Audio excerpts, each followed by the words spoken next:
Today we'll be looking at Rastan for the Apple IIGS. Rastan was originally an arcade game made by Taito back in 1987, and it's still one of my all-time favorite arcade games. In 1990, the 2GS version came out, and this game's actually been ported to a number of systems, but I still think that the 2GS is probably the best version out there aside from the original arcade version. Now, Rastan was a not-so-subtle ripoff of the Conan movies from the 1980s with Arnold Schwarzenegger. Everything from the plot, the imagery, and the main character. Just compare Rastan's logo with the original Conan movie logo. Also take a look at the old Rastan sitting on his throne. Now look at the older Conan on his throne.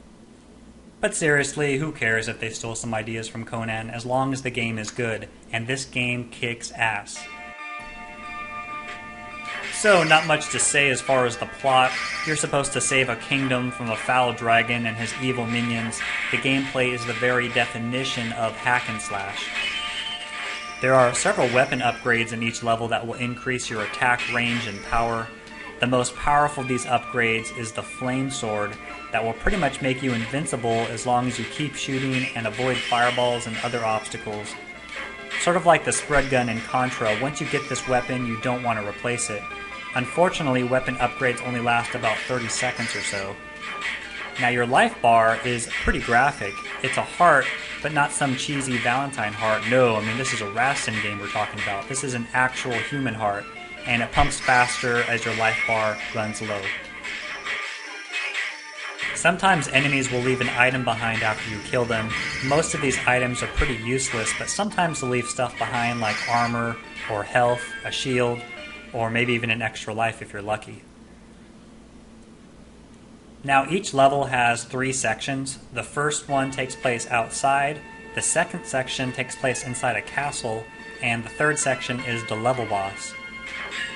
This first level's castle section isn't too tough, but there are some annoyances. The first of those annoyances has got to be bats. In Rastan, if you stand in the same spot for too long, even if you're engaged in combat, a colony of bats will come out of nowhere, and they're hungry for blood. Wearing little to no clothing, Rastan makes a pretty easy target. One bite and I'm gone, so it's time to run out of here. Crap, there's a fire pit. Jump on the rope. No! Thus brings me to my next annoyance, ropes. Some swing too fast, some swing too slow, and your timing must be perfect.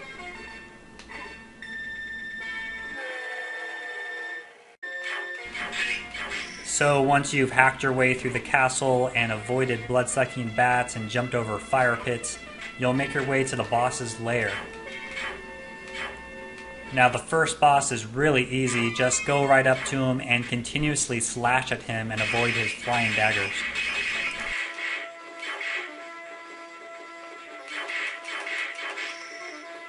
After each level's completion, you'll get this catchy little tune.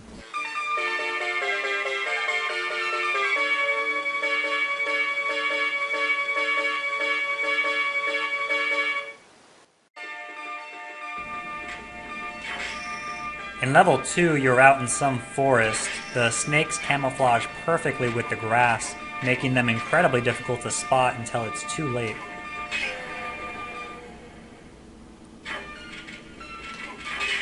That's it, time for the flame sword.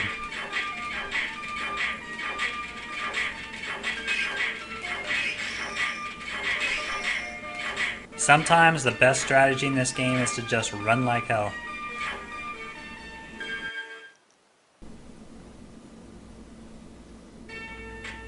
Each new level brings new challenges and new enemies and very creative level designs.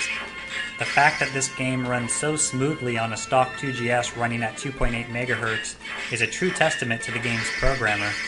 There's virtually no slowdowns during gameplay, even when there's several creatures on the screen at once.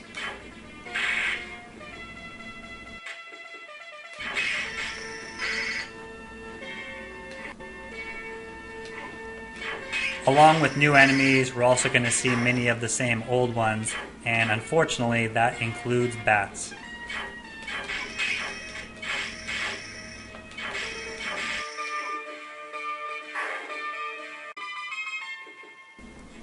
Again, the best strategy for killing these early bosses is to get right up in their face and hack away as fast as you can.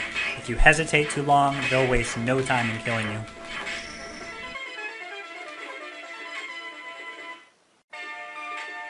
One last thing I want to show you is the coolest sound in the whole game. It happens when you get the game over screen. Take a listen. Thank you for watching.